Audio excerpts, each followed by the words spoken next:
Olá, sejam todos bem-vindos. Eu sou o professor Gerry, professor de Geografia. Vamos trabalhar hoje então a Geografia Regional, falando então da Geografia do Paraná, a Geografia do Estado do Paraná. A primeira observação que a gente faz é a posição astronômica do Estado do Paraná, que justifica em parte o seu progresso, o seu crescimento, o seu desenvolvimento econômico desde a década de 90, a partir da desconcentração industrial na região sudeste. Então essas novas áreas fabris vão buscando, portanto, algumas vantagens competitivas. O Paraná é o mais setentrional da região meridional. O que significa dizer? O Paraná é o estado mais ao norte do sul do Brasil. Então ela é a porta de entrada para o restante do território nacional. Sendo ele o mais setentrional da região meridional, ele faz fronteira com alguns estados importantes da federação. Entre eles, ao norte, o estado de São Paulo, que sai dali boa parte da atividade industrial do território nacional, né? Faz fronteira também com o Mato Grosso do Sul, um estado também bastante importante, um produtor de grãos, um produtor de carne, né? Um produtor de commodities. Faz fronteira com o Oceano Atlântico. Embora o nosso litoral seja de pequena extensão territorial, ele é bastante recortado. Em um desses recortes, da Baía de Paranaguá, nós criamos o Porto de Paranaguá, um porto de grande capacidade de escoamento de grãos. Nós temos fronteira também com dois países vizinhos, né? O Paraguai e a Argentina. E lembrando novamente que a partir da década de 90 nós temos a formação de blocos econômicos, entre eles um cara chamado de Mercosul. Então essa dinâmica econômica do Mercosul se dá também através do Paraná, pela proximidade física e geográfica desses países que compõem o Mercosul, entre eles a fronteira do Paraguai, a fronteira da Argentina, somado um pouco mais abaixo com o Uruguai também. Então a posição astronômica que o Paraná tem também justifica um pouco do seu crescimento econômico dos últimos anos. Tá? Vamos caminhando? Aí nós temos agora as fronteiras e os limites, né? Normalmente essas fronteiras são estabelecidas a partir de acidentes geográficos ou de cursos de rios. No caso do Paraná, a maior parte então é através de cursos de rios. Nós vamos lá para o norte. A fronteira norte do Paraná é com o estado de São Paulo, a maior fronteira que nós temos, né? Justamente aonde? Nesse limite máximo aqui no município de Jardim Olinda, na cachoeira de Sarangrande, ou seja, no rio Paranapanema. Paranapanema é um afluente do rio Paraná. Então o rio Paranapanema serve de divisa entre o Paraná e o estado de São Paulo. Nós vamos então para leste. Para leste nós temos o Oceano Atlântico.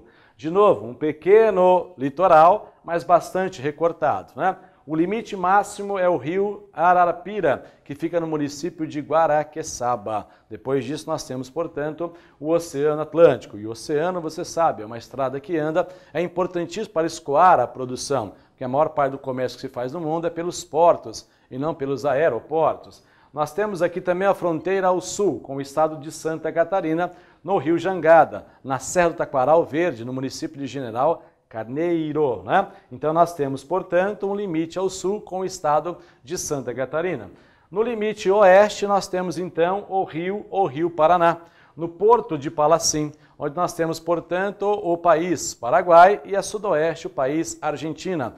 Dois membros, dois parceiros do Mercosul se tornam, portanto, importantes em termos do comércio regional, do comércio local. Não é? Então o Paraná tem uma posição geográfica favorecida para o desenvolvimento, para o crescimento econômico. Vamos acompanhando então a parte física do Paraná. Geomorfologicamente, nós podemos dividir o Paraná em 5 compartimentos. O litoral, a Serra do Mar, o primeiro, o segundo e o terceiro planalto, né? Então lembrando que a maior parte do território paranaense é formado de planaltos, como é o caso do Brasil.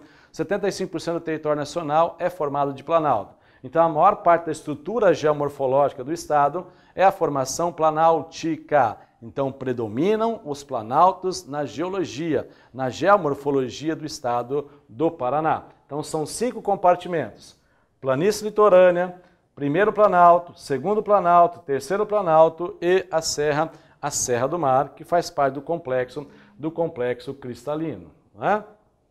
Eu quero que vocês observem aqui esses dois mapas, esses dois esquemas, né? Por quê? Porque nós sabemos que o Paraná ele é mais alto a leste e vai ficando um pouco mais baixo a oeste. Por que isso acontece? Então o pedaço mais alto do Paraná é esse pedaço aqui, ó. Por quê? Porque se você reparar bem, essas rochas do primeiro Planalto e até a Serra do Mar são rochas cristalinas. E as rochas cristalinas são rochas antigas, é verdade, porém são bastante resistentes. Elas resistem bravamente à ação do intemperismo. Conclusão, mantiveram a sua altitude mais elevada. Então você tem que fazer uma analogia, uma comparação entre a altura do lugar e a estrutura física do lugar. É uma estrutura resistente, por isso que ela foi pouco rebaixada. Aí você caminha do primeiro Planalto, você vai para o segundo Planalto. Este é o segundo Planalto, ó. O segundo Planalto já é composto por quem? Por rochas, né?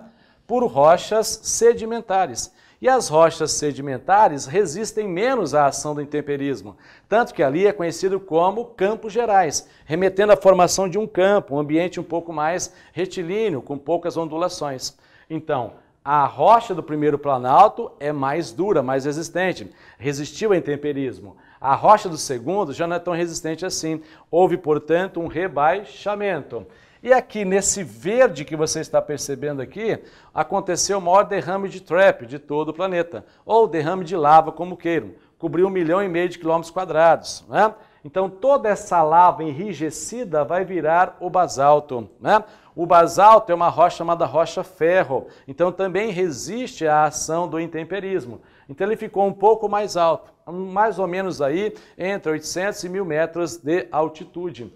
Nessa parte verdinha mais clara que você está observando aqui, ó, nesse verde mais claro, você tem um recapeamento de rocha sedimentar. Então é assim, ó, rocha cristalina, rocha sedimentar, rocha vulcânica. E no noroeste do estado, uma rocha sedimentar, um pouco mais jovem. Então é só acompanhar o esquema aqui embaixo agora. Dá uma olhada, ó. Mais alto, um rebaixamento, houve, portanto, uma depressão, a depressão periférica da bacia do Paraná, e aí você tem as rochas vulcânicas, de 800, 1.000 metros, chegando até 300 metros na calha do Rio Paraná. Então nós temos, portanto, a geomorfologia combinando com a geologia. Rochas mais resistentes, mais elevadas. Rochas menos resistentes, mais rebaixadas, tá? Então, no esquema mais simplificado, é mais ou menos assim que acontece no estado do Paraná. Nós temos aqui, portanto, a Serra do Mar, um complexo cristalino. Você tem Curitiba, que está numa bacia sedimentar, uma parte mais aplainada, né, da nossa capital. Você sobe um degrau e começa a descer, tá vendo? Ó, você desceu, é o Planalto de Ponta Grossa, uma depressão periférica da borda da bacia do Paraná. E você tem aqui, ó, a partir da Serra Geral, a Serra Geral, também conhecida como Serra do Cadeado ou Serra da Boa Esperança, você tem o terceiro Planalto, também conhecido como Planalto de Guarapuava, porque é o ponto mais elevado do nosso estado, tá? Então, a geomorfologia está de acordo com a geologia. Rochas cristalinas, rochas sedimentares e rochas vulcânicas, né? Essa é a estrutura física do estado do Paraná. Muito bem. Vamos então falar do litoral paranaense. Lembra que eu disse a vocês que o litoral paranaense é de pequena extensão territorial? 98 quilômetros, ele só ganha de extensão do litoral do Piauí, né, do estado do Piauí. Mas ele tem uma importância grande, porque ele é bastante recortado. E esse recorte permitiu o ingresso da água do mar para dentro do continente, formando então uma baía. Lembra que baía é quando o mar entra para dentro do continente. A península é quando o continente vai para dentro do mar. Então, nesse caso, é uma baía chamada Baía de Ingressão. E na frente da Baía de Paranaguá, nós temos um cara chamado de ilha, a Ilha do Mel. A Ilha do Mel não é uma ilha vulcânica, é uma extensão do próprio continente, formando então a Baía de Paranaguá. O nosso primeiro porto era o porto de Antonina, não é? Era o porto de Antonina, só que ele ficou muito estreito, tá vendo? Aí eu recuei, portanto, para o porto de Paranaguá. O porto de Paranaguá é o porto de maior capacidade de escoamento de grãos de todo o planeta. Não quer dizer que é o melhor e nem o mais barato, quer dizer que é o maior, né? Poderíamos melhorar muito a sua estrutura. Então o litoral paranaense é de pequena extensão, mas ele é bastante recortado. Aqui nós temos a Baía de Guaratuba, ó, tá vendo?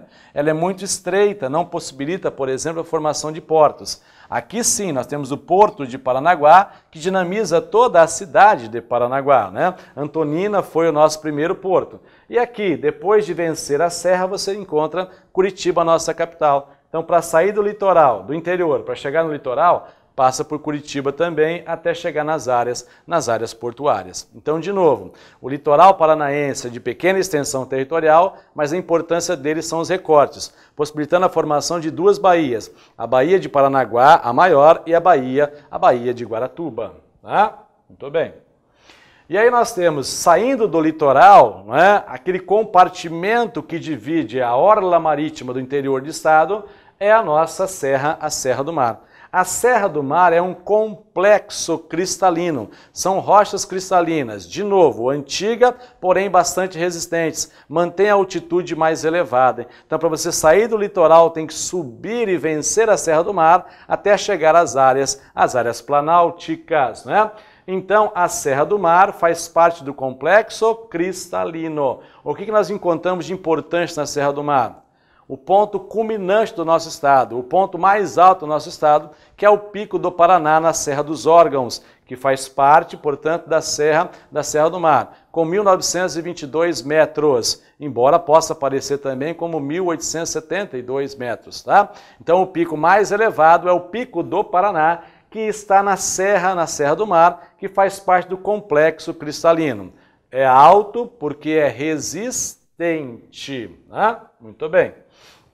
Esse é o Pico do Paraná, tá vendo, né? Uma porção elevada, uma porção, portanto, de rochas cristalinas, antigas, porém bastante resistentes. Ela está aqui num conjunto montanhoso chamado Serra dos Órgãos, né? Que faz parte da Serra do Mar. Serra do Mar pela proximidade do Oceano Atlântico. Muito bem.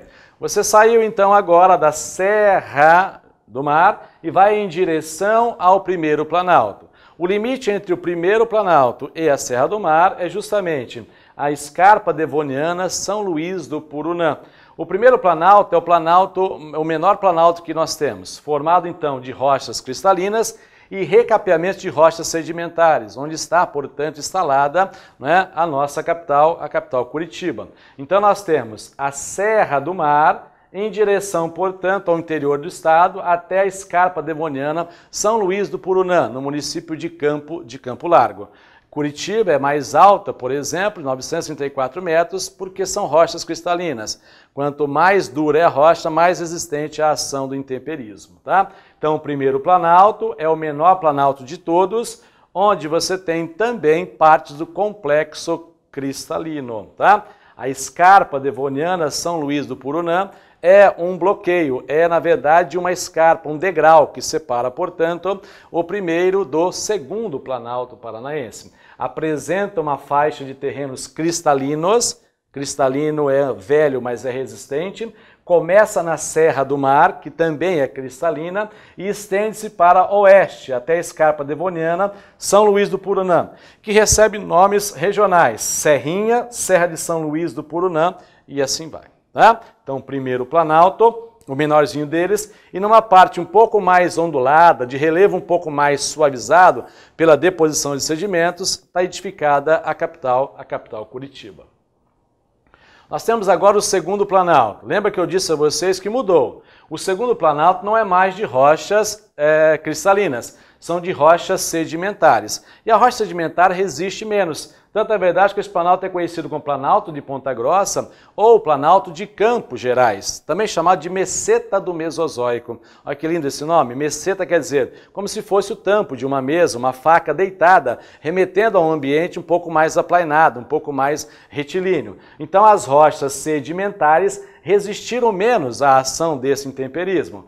A estrutura geológica mais famosa do segundo planalto é Vila Velha, onde você tem, por exemplo, algumas formas típicas, né? A taça, o camelo, a bota, tudo isso são rochas sedimentares, desgastadas pela ação do intemperismo, ou seja, a ação do vento e a ação da chuva combinados, tá? Então, o segundo planalto é mais rebaixado, é mais baixo, formando uma depressão periférica, porque está na periferia de dois blocos, um bloco cristalino e um bloco sedimentar.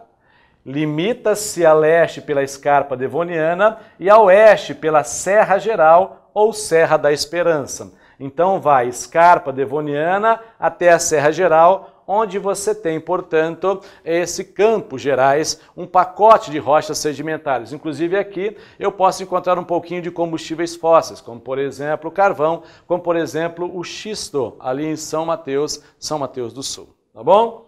Beleza. Aí nós vamos para o maior de todos. O maior de todos é o Terceiro Planalto, ou Planalto de Guarapuava, porque é o ponto culminante, é o município mais alto do Terceiro Planalto, por extensão também um dos mais frios, né? O Terceiro Planalto se diferencia do restante. Por quê? Porque é de rochas vulcânicas, a formação de rochas basálticas. E nós sabemos que o basalto em decomposição cria um solo, o segundo solo mais fértil do mundo, que é o latossolo roxo, ou simplesmente a terra roxa. E ele vai então da escarpa, né, da Serra Geral, aqui é a Serra Geral, até a calha do rio Paraná, tá? Vai de 1.000 metros, descendo até 300 metros de altitude em média. A característica geral desse planalto é ter a presença do basalto e o basalto em decomposição, formando a terra roxa ou o latossolo roxo, né? Então, ó, localiza-se a oeste da Serra da Esperança, ou Serra do Cadeado, como queiram, e limita-se a oeste pela bacia do rio Paraná. Então ele sai da Serra Geral, mais alto, e vai declinando a sua altitude até chegar no máximo a 300 metros, quando você encontra com o rio Paraná, já é fronteira com o país Paraguai. Então nós temos aqui 5 compartimentos geomorfológicos. A planície litorânea, a Serra do Mar, primeiro, segundo e terceiro planalto, cada qual com a sua característica, com a sua formação geológica, sua formação rochosa. Beleza? Seguindo aqui então, nós temos os divisores, os grandes divisores da geologia do Paraná. Começando pela Serra do Mar limita a orla marítima ao interior do estado. A escarpa devoniana de São Luís do Purunã limita o primeiro com o segundo parágrafo, segundo planalto, né?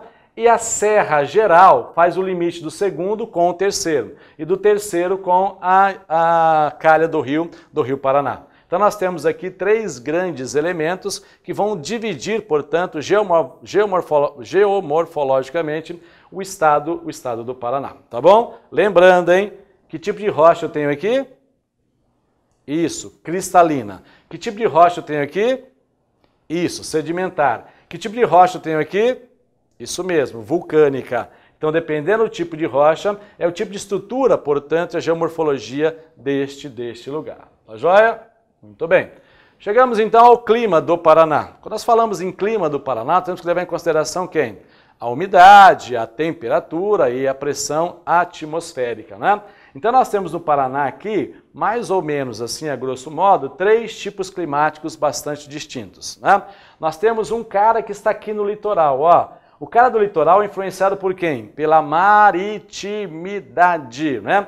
Essa maritimidade traz bastante água para a parte litorânea. É um clima, portanto, em função da maritimidade, com pouca variação térmica.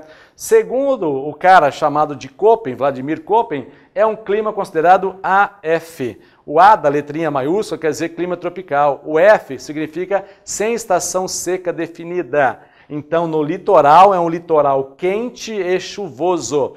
Quente e chuvoso, influenciado pela maritimidade, né? Essa parte laranja aqui, portanto, do mapa, indica a porção mais ao sul do estado. É essa que sofre primeiro a interferência das massas mais frias, a chamada PA, Polar Atlântica. É aqui também que eu tenho um pedaço mais alto do Paraná. Conclusão, também mais frio pelo fator da altitude. Aqui eu tenho uma outra característica, né? Uma outra formação climática, que é o chamado CFB. C quer dizer clima subtropical, mesotérmico. O F quer dizer sem estação seca definida. E o B quer dizer que os verões são brandos. O verão não é tão quente como o restante do estado. Então nós temos Um clima quente e úmido no litoral, um clima subtropical no sul do Brasil, do sul do Paraná, é a porção que mais faz frio no estado, porque está a porção que recebe primeiro a influência das massas mais frias, entre elas a polar atlântica. O verde que cobre todo o norte do estado e a porção oeste é um clima chamado CFA. C de subtropical, F sem estação seca definida e o A quer dizer verões quentes, né? Aqui nós temos, portanto, uma grande amplitude térmica, influenciado por quem? Pelo corte do cara chamado de Trópico de Capricórnio, né? Já recebe influência dos climas mais tropicais, portanto fica um pouco mais quente. Então nós temos, na questão climática, nós temos o clima AF, o CFB e aqui em cima o CFA, né? O CFA. Então, de novo, ó, AF, A de tropical, F sem estação seca definida.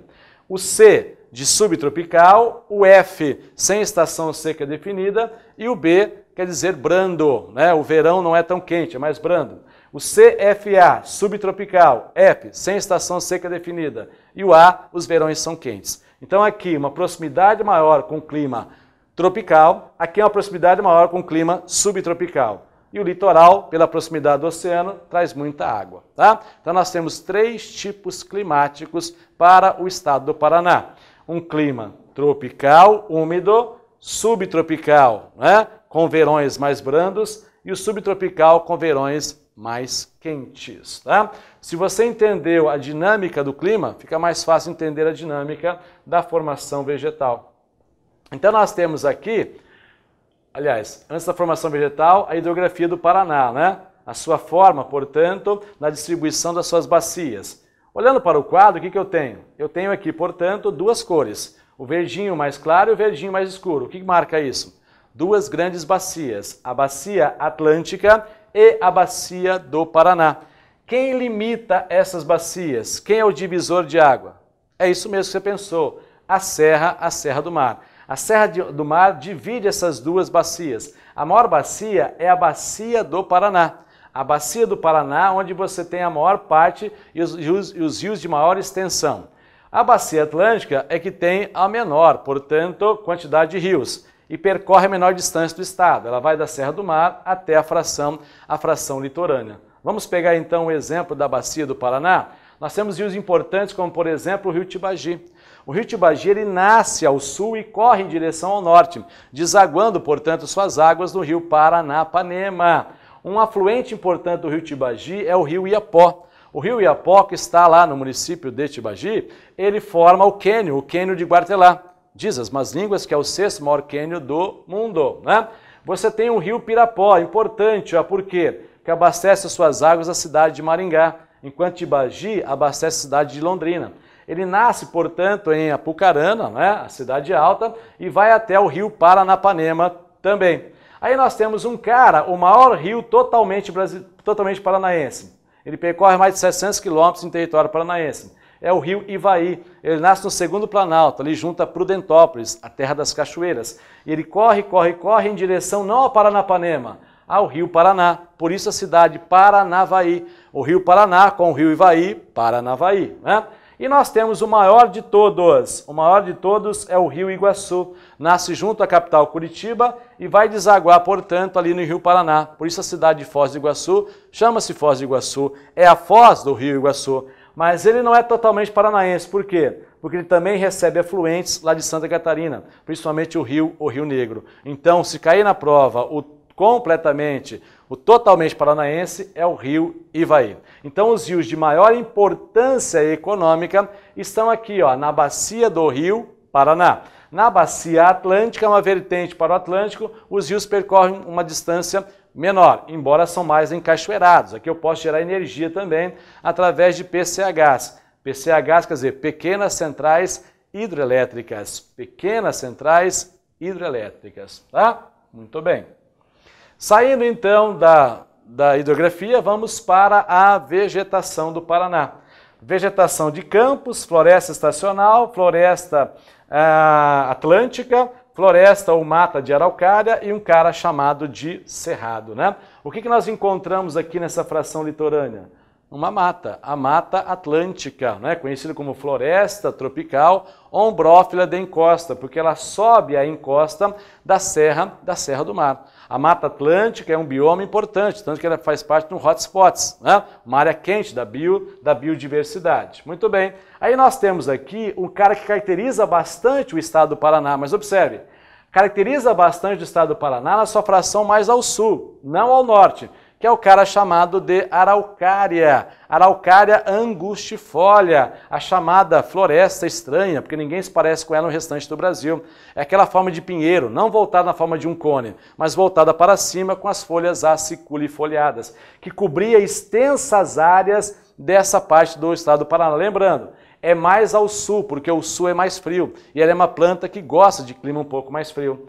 Aqui, ó, nessa porção mais oeste e mais ao norte, lembra que é o CFA, o clima mais quente? Nós temos então uma floresta, tá vendo aqui, ó? Uma floresta estacional. Essa floresta estacional, na verdade, é semidecidual estacional, porque algumas plantas perdem as folhas no inverno, mas boa parte delas não perde. Tem mais característica do tropical do que do subtropical. É um bioma que também foi bastante devastado, por quê? Porque essa área aqui é uma área bastante agrícola, então praticamente não existe mais esse bioma primário, tá? Muito bem. Então nós temos aqui a mata de araucária, a floresta atlântica, ou a mata atlântica como queiram, um pedacinho de cerrado, tá vendo aqui, ó? Não caracteriza em nada a paisagem do Paraná, mas você encontra um pedacinho de cerrado e você encontra no verdinho mais claro, né? Aliás, no amarelinho você encontra o cara chamado de Campos. Campos, lembra do segundo planalto como é que se chama? Campos Gerais. Campos Gerais, quer dizer, aqui nas áreas mais aplainadas e nas áreas mais sedimentares, onde o solo é um pouco mais arenoso, eu tenho a formação, portanto, desses campos, né? Mas a pergunta é, como que aconteceu a colonização do estado do Paraná? Em pequenas e médias propriedades policultoras, do litoral para o interior. E o que veio acontecendo do litoral para o interior? A devastação desta floresta. Em apenas 100 anos, nós perdemos praticamente toda a extensão da floresta primária no estado do Paraná. O pinheiro, né, do Paraná caracterizava toda essa porção, só resta 1% das matas primárias. Então, em função do desenvolvimento, houve um grande desmatamento no estado do Paraná. Beleza, gente? Espero ter ajudado. Um abraço. Até a próxima.